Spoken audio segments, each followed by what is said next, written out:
some of the benefits from Surah Al-Maryam, which is, of course, a tremendous surah, a surah from Allah's tremendous Quran, His speech, and specifically some benefits related to the story of Nabiullah, the Prophet Isa alayhi salam. So just reading through some of those ayat, some of those verses which Allah mentioned from that glorious story that happened in the past. So Allah began this part of the surah mentioning about Maryam alayhi salam, and He said that, which means, remember in the book when Maryam left away from her family to a place in the direction of the east, and she concealed herself away from them. So we sent to her, فَأَرْسَلْنَا إِلَيْهَا رُوحَنَا فَتَمَثَّلَ لَهَا بَشَرًا سَوِيًّا. So we sent to her our ruh, meaning Jibreel alayhi salam. We sent to her Jibreel, and he appeared for her as a man. And this is from the way that Allah has created the angels, is that they appear in different forms. So Jibreel alayhi salam, who is the Malik, or the angel of Allah, who is in charge of the wahi, bringing the revelation, we know that the Messenger of Allah sallallahu alaihi wasallam saw him in his true form, and he had 600 wings, and his width covered the distance from the east to the west when the Messenger of Allah sallallahu alaihi wasallam saw him. So in this situation, Allah sent Jibreel to Maryam in the form of a man. And she said, قالت إني أعوذ بالرحمن منك إن كنت تقيا. She said, indeed, I seek refuge in Ar-Rahman, in the most merciful from you, if you are a person of taqwa. So she wanted to protect herself from this stranger that she hadn't met before. So Jibreel said to her, إنما أنا رسول ربك لأهب لك غلاما زكيا. So he said, indeed, I am a messenger from your Lord, bringing as a gift for you a pure, righteous boy. قالت أن يكون لي غلام ولم يمسسني بشر ولم أك بغيا. She said, how can I possibly have a son? How can I have a boy? And I have not been touched by any man, and I am not a prostitute. So Jibreel said, كذلك قال ربك هو علي هين لنجعله آية للناس ورحمة منا وكان أمرا مقضيا. So Jibreel said to her, that is what your Lord said, that it is easy for him, meaning easy for him to create for her a son, even though she'd never been touched by any man. And that Allah would make him as a sign for mankind and a mercy from Allah. And this is an affair which has been decreed. So from the benefits of this verse, that Isa alayhi salam is a sign for the people, linnas. He's a sign for all of the people in the miraculousness of his birth and his life, and when he will return, alayhi salam. وَكَانَ أَمْرًا مَقْضِيًا. And this is something which has been decreed already. This is in the decree, this is in the qadr of Allah, that Isa would be a sign and a mercy for mankind. And this is something which we see that Allah sends the prophets and messengers as a mercy. As Allah said about the Prophet Muhammad sallallahu alaihi wasallam, وَمَا أَرْسَلْنَاكَ إِلَّا رَحْمَةً لِلْعَالَمِينَ, and that we have only sent you as a mercy for all of the creation. So the purpose of sending the messengers was not for difficulty, not to put hardships on the people or to make their lives complicated in any way, but rather as a mercy for the creation. فحملته فأنبذت به مكانا قصيا. So she became pregnant with the baby. فأجاءها المخاض إلى جذع النخلة قالت يا ليتني مت قبل هذا وكنت نسيا منسيا. So the labor pains made her go over and lean against a date palm tree. And she said, oh, if only I had died before this and was something that was forgotten. So even though she had this miraculous pregnancy and the miraculous birth thereafter, she had these labor pains.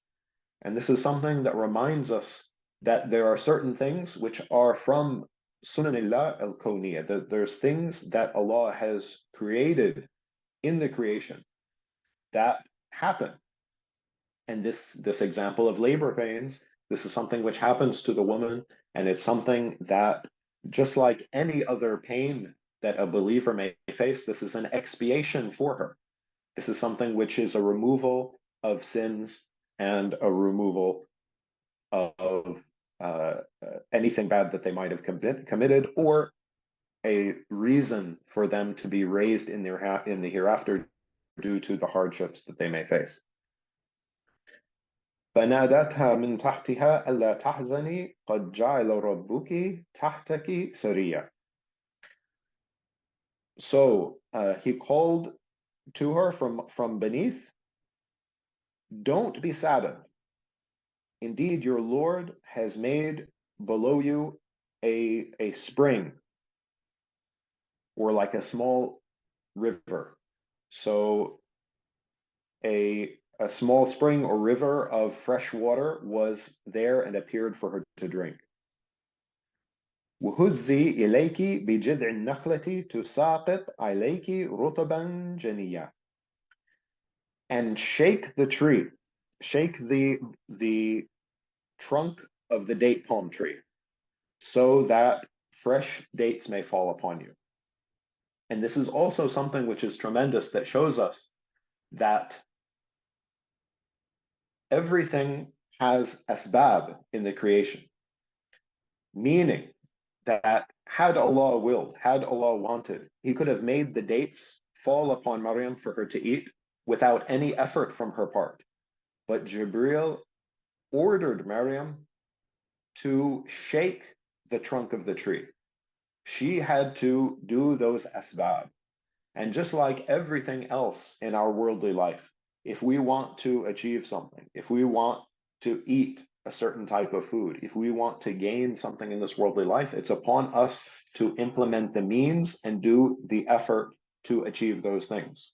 So just as Maryam was not supposed to expect that the provision in that moment was going to miraculously fall upon her, but rather she was ordered to shake the trunk of the tree in order to gain those fruits, those dates.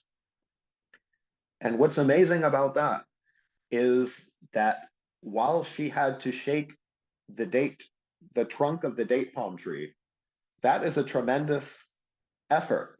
That is something that a normal person, a normal man, would not be able to go to a date palm tree and shake that tree hard enough to make dates fall upon her, right? Or to fall down upon him, even if a strong man was to try and do that.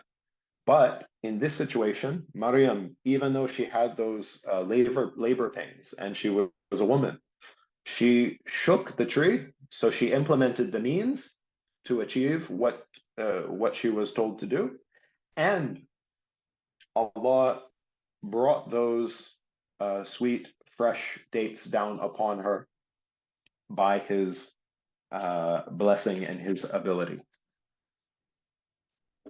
فكلي واشربي وقري عينا فإما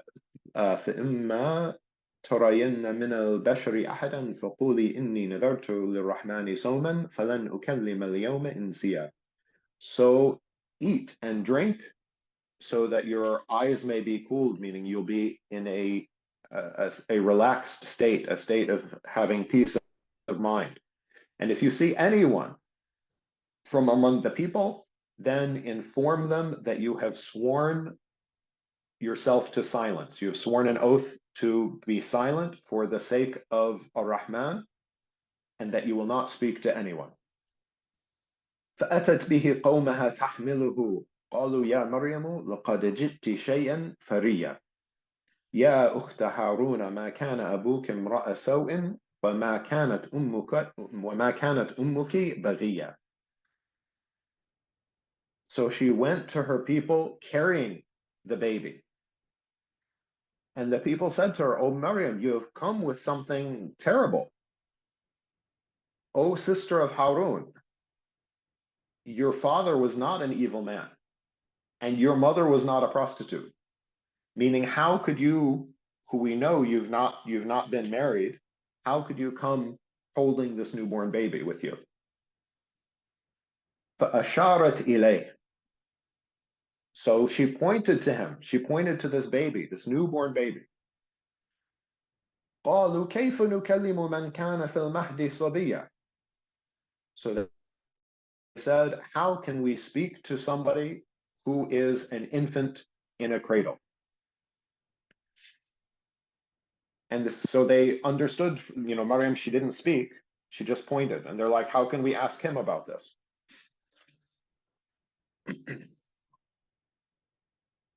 قَالَ. So this is what the baby said. This is what Prophet Isa said as a newborn baby.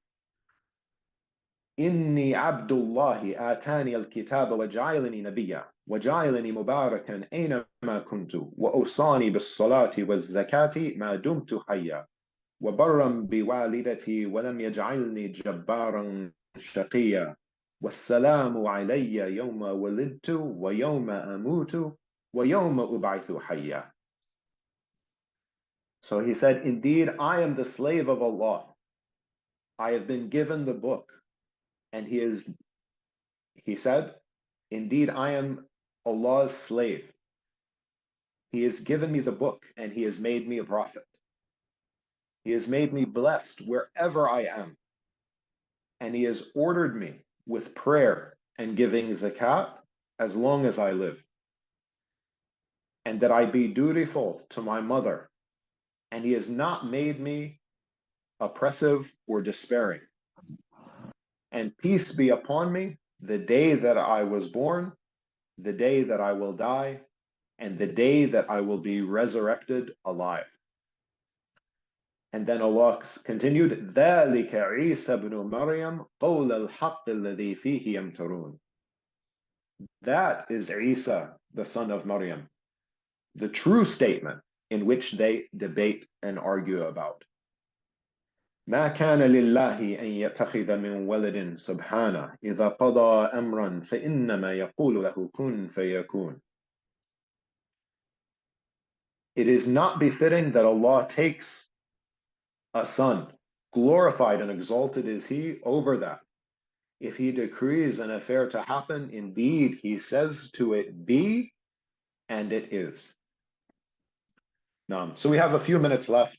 So to mention some of these summarized points, and indeed these verses are tremendous and they're worthy of great contemplation. Anybody who is not muted, if you could please just make sure your line is muted because I'm hearing some background noise. So we have in this the fact that Isa, he spoke from the cradle. And this is something which Allah had decreed and given the ability to a select few number of children to have this ability. So this is from the ayat, this is from the signs of Allah.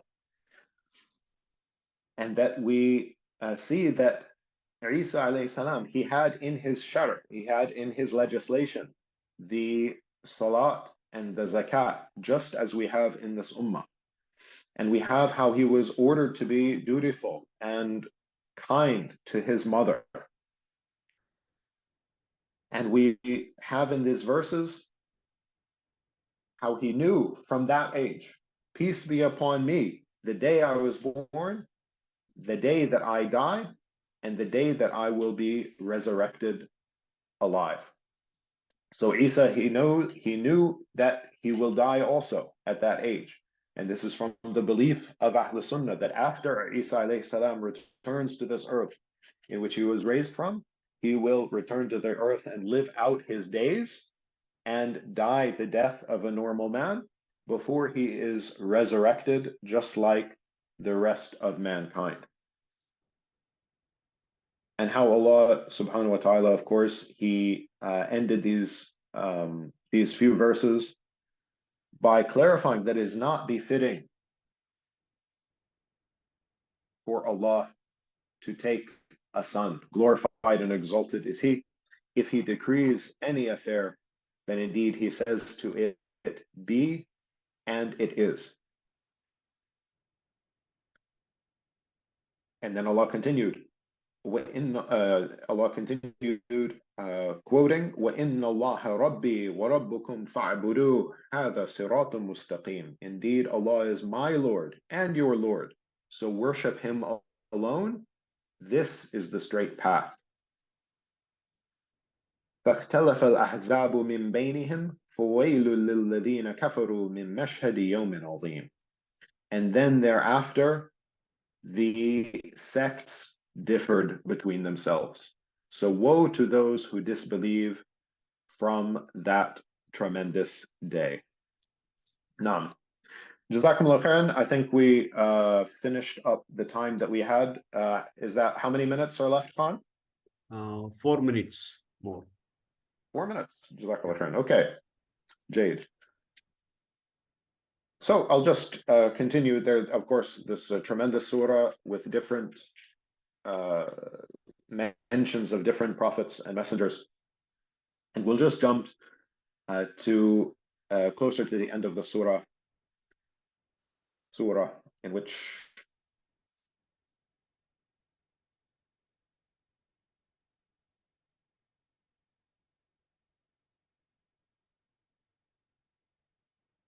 in which Allah said, وَقَالُوا اتَّخَذَ الرَّحْمَنُ وَلَدًا لَقَدْ جِئْتُمْ شَيْئًا إِدًّا تَكَادُ السَّمَاوَاتُ يَتَفَطَّرْنَ مِنْهُ وَتَنشَقُّ الْأَرْضُ وَتَخِرُّ الْجِبَالُ هَدًّا أَن دَعُوا لِلرَّحْمَنِ وَلَدًا وَمَا يَنبَغِي لِلرَّحْمَنِ أَن يَتَّخِذَ وَلَدًا إِن كُلُّ مَنْ فِي السَّمَاوَاتِ وَالْأَرْضِ إِلَّا آتِ الرَّحْمَنِ عَبْدًا.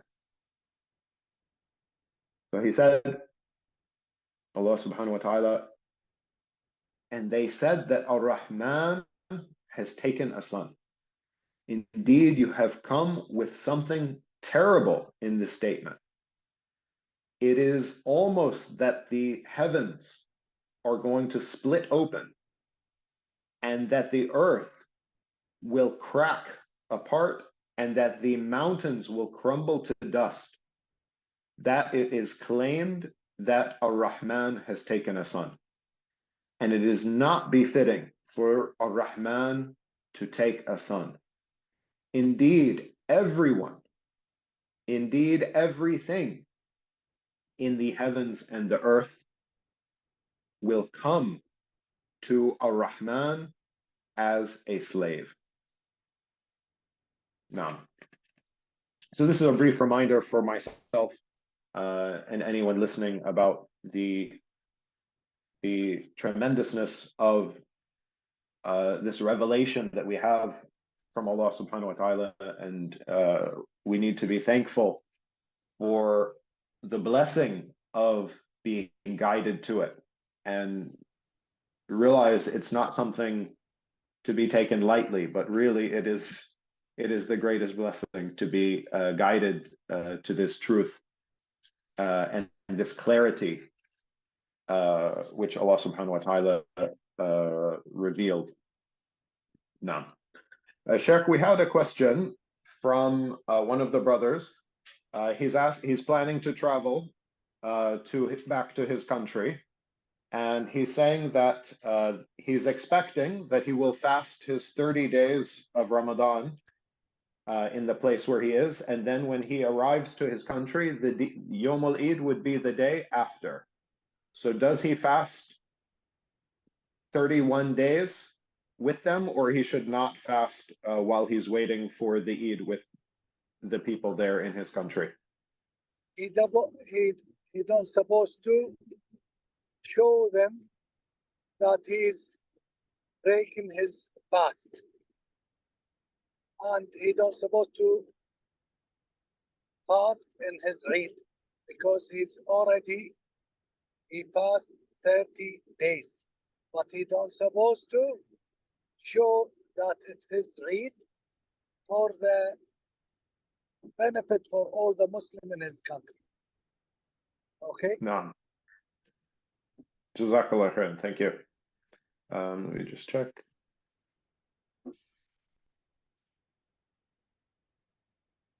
Okay. A question has come through about, Shaykh, a question came through about the permissibility of the hairstyle called dreadlocks. Dreadlocks. Oh, I know that. Oh, I know the style. Dreadlocks, it's when the hair is not braided, but twisted. Twisted, and it's kept like it's common in some African countries and Jamaica, for example. No problem in this. I don't have any dalil said don't do it. So الأصل في الأمور الإباحة ما لم يأتي نهي. So the Shaykh explained that he does not know any proof to say that that type of hairstyle is permissible. So the asl or foundational principle regarding the things is that it is permissible unless there is a proof to make it haram. Okay, I'm just looking in the chat. If anybody has a question, please type it in the chat, or if your question is too long, you could just say that you have a question and we can ask you to unmute. Brother Yusuf, regarding your question, the Sheikh already answered this one in the last lesson, so I'll get back to you about that one, inshallah. Brother Fawaz Rafdin has raised just a unmute. Okay, thank you. Please go ahead, brother. Assalamu alaikum. That hadith that says, do not tuck your hair and the clothes, the salah. So like if I wear the shirt, long sleeve shirt, and if I fold it on a regular basis, I'm sorry, brother. Sorry, brother Fawaz. There's a lot of echo in your room, and I can't understand what you're saying.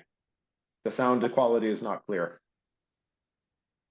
No, that's a hadith says, do not tuck your hair and do not tuck and the clothing in the salah.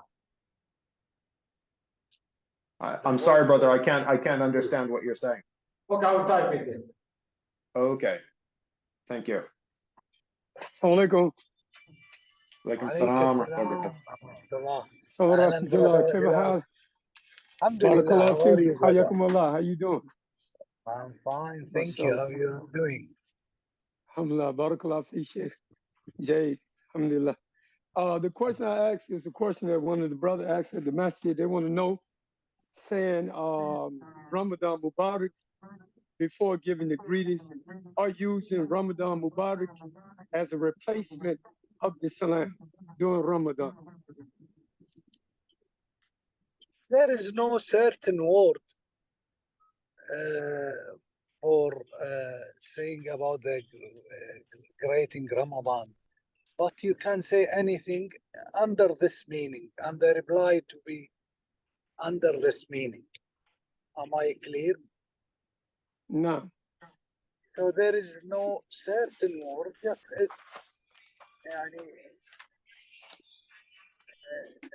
just greeting that Ramadan enter for both sides. Okay. Am I clear? نعم. نعم شيخ. من شيخ أيضا من سؤال الأخ بلال يقول كثير من الناس يستخدمون رمضان مبارك بدلا عن السلام. يعني ما يسلمون، كثير من الناس يقولون رمضان مبارك بدلا عن السلام. لا، يبتدئ الإنسان بالسلام ثم يقول يبارك برمضان، ولكن دائما الكلام يبتدأ بالسلام. الكلام يبتدأ بالسلام. No. So Shaykh said that you should always start with salam, and then afterwards, if you want to congratulate someone for the month of Ramadan, then you can do that.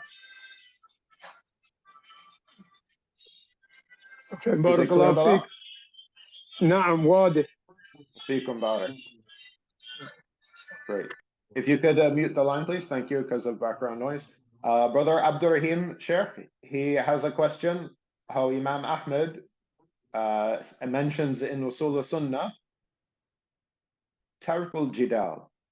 And we also have the ayat of Allah, وَجَادِلْهُمْ بِالَّتِي هِيَ أَحْسَنُ. So he wants to understand the issue, please. وجادلهم بالتي هي أحسن. أهل الكتاب ومن لم يدخل الإسلام تكون المجادلة بالتي هي أحسن. أما أهل البدع والانحراف فيبين لهم، ولكن إذا كان هو مصرا على نهجه وبدعته فهنا يترك أهل البدع. فلا بد لمن كان متمكنا أن يبين لهم، مجرد البيان لهم، ولكن لا يكون ذلك على الاستمرار مع المنحرف الذي لا يرتضي الدليل ولا يرتضي ما كان عليه أصحاب النبي، فهذا هو على بدعة من أمره، كمن يقول تجربتي تقول كذا. فما في دليل شرعي يجعل التجربة حكم في تحقيق العبودية لله والتقرب إلى الله. فإذا قيل له أن التجربة ليست دليل وهذه عبادة، فقال لا، كيف أنا أراها نافعة مفيدة، هذا انحراف. ومثل هذا وأمثاله لا نجادله. وأهل الكتاب أيضا يقال لهم الحق ويمسك الإنسان. هذا هو ما يكون عليه، لأن أهل البدع يمرضون من يقرب منهم، يمرضون قلبه بالإيرادات والشبه. نعم. So the Shaykh explained that the ayah about where Allah ordered Jadilhum billati hiya ahsan, or argue or debate with them in that which or with that which is best, then this ayah was revealed regarding Ahl Kitab, the people of the book. And as for what Imam Ahmed Rahimahullah was mentioning about Tarkul Jidal, then that was in regards to the people of innovation and desires, Ahl Bid'ah, people of innovation and desires. And if the person of innovation and desires needs a clarification, then you give a clarification. You give the proofs and clarify what is the truth without entering into an argument or debate with them.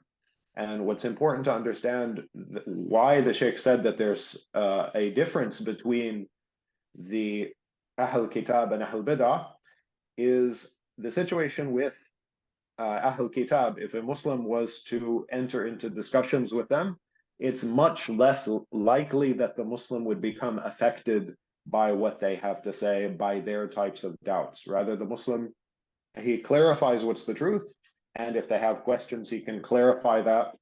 But as for the person of innovation and desires, the person of bid'ah, then the Muslim needs to protect himself from being close with them and to listening to them any more than what is necessary. So the Muslim clarifies the truth, and that is it. And the Shaykh gave the example of people that might speak about the religion, saying, oh, based on my experience, such and such, or based on my opinion, such and such, without utilizing the proofs and evidences for their worship. They just go by what they feel or by what their experiences have been. So the Shaykh said, this is something that is wrong and not from the religion, and this type of person, if that is what they're upon and they're Muslim, then we clarify what is the truth to them with proofs and evidences, and we don't enter into arguing and debating with them.